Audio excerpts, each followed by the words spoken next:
everyone, welcome to this week's creative journal spread. This week I'm doing a sea nautical themed one, which I'm surprised I haven't done one already really yet, because it's like my favourite theme is anything sea themed. So the pictures are from a trip to the Isle of Wight my family and I took, and lots of family met up there because it was for my uncle's 70th birthday. I shall talk more about it in a minute because I'll just talk about what I'm doing here, which is completely covering my pages in Distress Oxides, and I'm going to be using the colours Salty Ocean, Broken China and Blueprint Sketch, I think.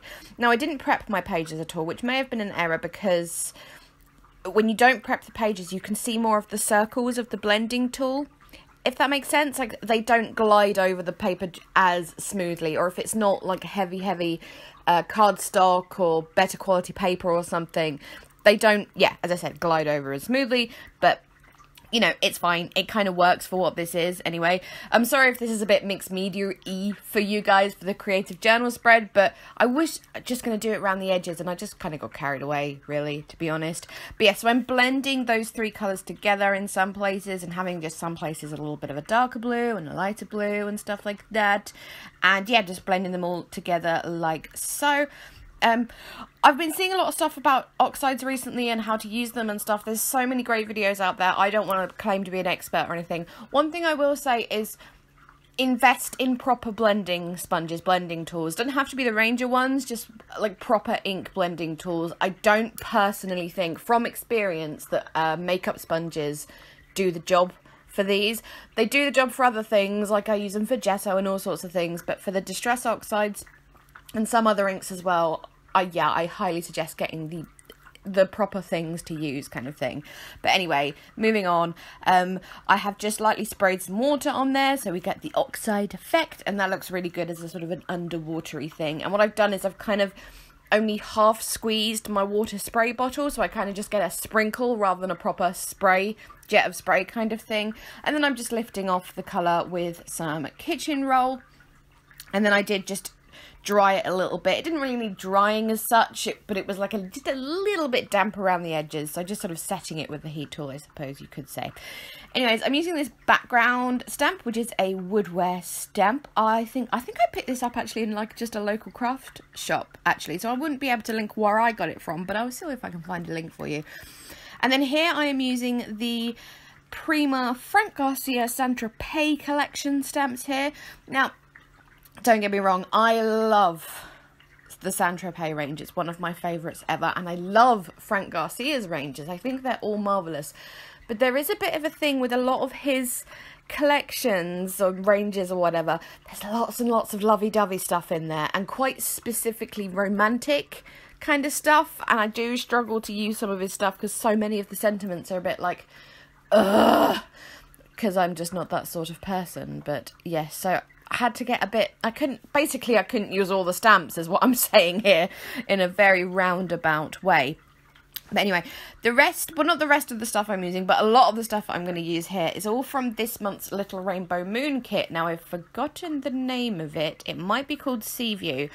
I do not know offhand. Obviously, I check all these things before publishing, so I can put it in the description box for you. But yeah, I don't know offhand if there's any of the full kits left of this June kit, but she usually does the separate bits that you can purchase separately, so I'll just link to the shop and you can have a little look-see yourself. But that wide washi tape, for example, was it's her washi tape, like she's designed that washi tape, so it's exclusive, and it's so beautiful. I don't always get her kits because I tend to hoard them and not use them, but this one I obviously had to get because it was sea themed, obviously. But yes, I'm putting down my photos here. So basically, as I said, we all were gathered in the Isle of Wight where my uncle lives for his 70th birthday party. And yes, just a couple of family photos, and the other photo there is the view from his house, which is pretty darn spectacular. There you go. I did accidentally get some water on that photo, whoopsie, but I was too lazy to print another one off, so I'm just going to cover it with a sticker. Put that take me to the sea there as well on the top of that photo, because I didn't really like just the back of the houses there. They were kind of looking a bit ugly. So yes, I've covered that up with that washi strip and then put a seagull over the water splatter. These stickers I'm using here, these were actually from a Little Rainbow Moon kit last year, the sea themed ones you did last year. Obviously, as you can see, I still have a few bits left. Again, with the hoarding. But yes, I'm just kind of putting these going up, so they kind of look like, well, they are bubbles, but they look like, you know, a thing of bubbles going up through the water. Gonna add random stickers from this little kit. It is really beautiful. I was just so impressed when it arrived on my doorstep. The papers I used to back the photos, by the way, that was a paper pad I picked up in the range very recently, and it was sea themed, and I really don't need any more 6x6 paper pads, but I could not resist this one, and it was only like £1 or £1.50, so what am I doing now? Oh, I'm just going to said that weird. That's from that Saint-Tropez stamp set, and I'm just going to fussy cut this out and write cousins on it with some Webster's Pages alphas, because that picture on the bottom right there is me, 2 of my siblings, and 2 of my cousins. So obviously it's a picture of cousins together. Not all of us, I will add. There are more. This was, I think, was the day after the party, so some people had already gone home. And one person wasn't available or something. So yeah, there are way more cousins than this on that side. But anyways, so yes, and I thought I used that wood effect alpha from Webster's Pages, because I thought, you know, kind of goes with the nautical thing. And then what I'm using here to spell out I Love Wight. Very original title, I know. These are those Tim Holtz Ideology alpha stickers. I love these. They are so fabulous and have been so useful for so many things. And I thought this gold and white would go really well with a general nautical themed thing.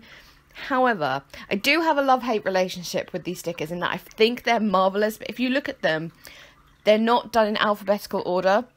They're done basically so they can squeeze as many letters in as possible, which I appreciate. Like, I think it's a good thing, but it does take you a few minutes to find the letter. Well, a few seconds, because you kind of have to squint your eyes and go, I cannot find the B.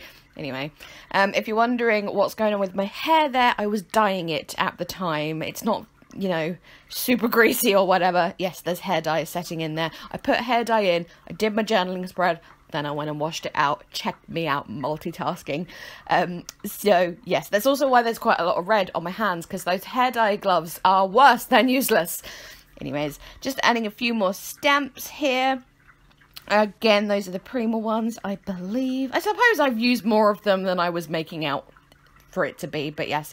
His latest collection, Frank Garcia's latest collection, which was... oh, it's completely escaped my head what it was called, the Greek one, but the reason I didn't get it is there was just too much romantic stuff in there, as I love the images in this, but I just can't. It's too much for me, not my thing. Anyway, I'll stop ranting.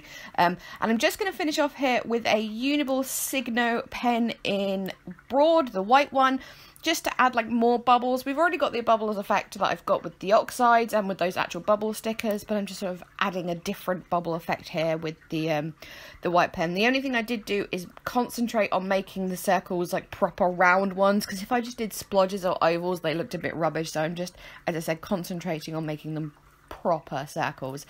And that, I am fairly sure, is the last thing I did. So yes, there we go. I hope you enjoyed this spread. As I always say in every single video, you're probably sick of hearing it, I will leave all the links down in the description box below. Please leave me a thumbs up if you enjoyed this video, comment if you have any questions or anything else to say, subscribe if you haven't already, and yes, okay, thank you oh so very, very much. I am now going. Bye!